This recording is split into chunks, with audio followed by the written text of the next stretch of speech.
Can we say deja vu, anybody? It is Jay again. So this is the Signature. I did get a little bit more information. Christine is our service manager. Well, one of them. This was her personal demo. In terms of the vehicle, it is a Signature level, so it's going to be the highest tier of CX-5 Mazda makes.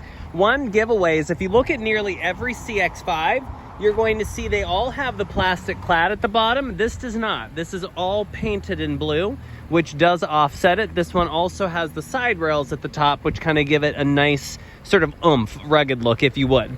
Now, being that this is a 2022, it does have the new redesign, so you'll see that the new front face, it's very, very subtle, but believe me, there are some changes. The headlights, you'll notice the LEDs are a little bit different.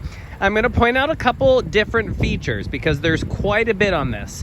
One is you're going to see these little sort of dimples all across the front. Those are parking sensors.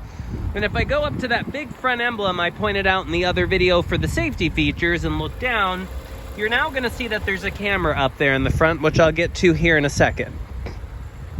Wheel-wise, these are still 19-inch. They're a light finish. And then here, you're going to see a little camera under that side mirror, which again, I'll get to in a second. Again, all at the bottom, you'll notice it's painted. Going along to the rear, same thing. This also has the bumper guard, which honestly looks nice, but also helps if you're sort of getting things out of the trunk. And then you will see that this has the Signature badge, and of course, it's all-wheel drive. So where the features start to vary, now bear in mind, everything on the Premium Plus that I had showed that you, or the one that you had looked at, and this Grand Touring with the Premium package I had showed, things like the power folding mirrors, cooled seats, and so forth stay. One off the bat, you're going to see that these seats are done in a brown. You'll even see that the brown kind of goes across the door. That is because this is called Couture Brown, and it is a Nappa leather. So the seating surfaces itself is going to be a much softer, kind of higher grade leather. You'll even see that the seat trims itself are done in bright aluminum. Same thing along the door, some more bright aluminum. You actually have an open pore Japanese wood up through here. So again, a little bit of bright work to really bring this car more upscale. In fact, the headliner is black, which I will say is a welcome change because it just blends the interior a lot nicer in my opinion. So hopping over here, you'll still see that 0 mile per hour floating up because the heads-up display being a 2022, it has the same head unit. Now up here, you will see that you have an auto-dimming mirror now with the HomeLink, and this is frameless. So kind of has like a chrome frame around it to bring it upscale. You even have some ambient lighting, so there's lights that shine down on the cabin as well as lights that glow in the footwells at night, just to, again, more ambiance in the interior. Down here, this is a wireless charger pad. Still the same cooled seats, heated steering wheel, and so forth. Heated rear seats. You have paddle shifters now because this does run the turbo engine, so this is going to be significantly faster than a regular CX-5. You'll kind of see that leather, again, very high quality. Here is a big, big difference for the Signature. So I pointed out those sensors in the front. Now, one thing I forgot to point out are the sensors in the rear, but also if I shift into reverse, you're now going to see this has the 360 camera.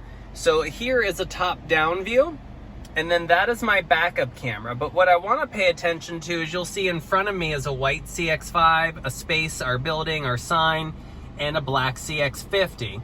I'm going to put the car into drive now, and it immediately switched to a front camera. So that way you have both front, rear, and 360 camera, as well as those parking sensors. So if I start backing up, let's say that I want to parallel park into a spot.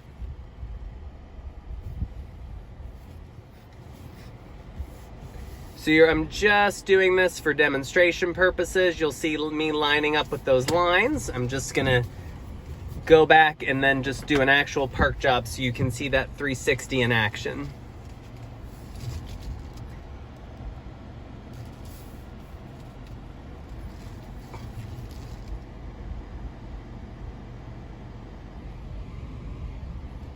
Perfect. So I'm just actually going to go back into the parking spot it was intended for. Now, a couple other things with this particular vehicle is going to be increased NVH. NVH stands for noise, vibration, and harshness reduction. So this is going to feel much more what you would expect, sort of Audi BMW-like. I'm gonna go ahead and turn this off. But luckily, everything that we had spoke about does indeed stay the same in terms of features. This just sort of has quite a bit of a bump up in features, if you would. So I hope this information helps. I'll get this video uploaded, and I appreciate the opportunity, Vanessa.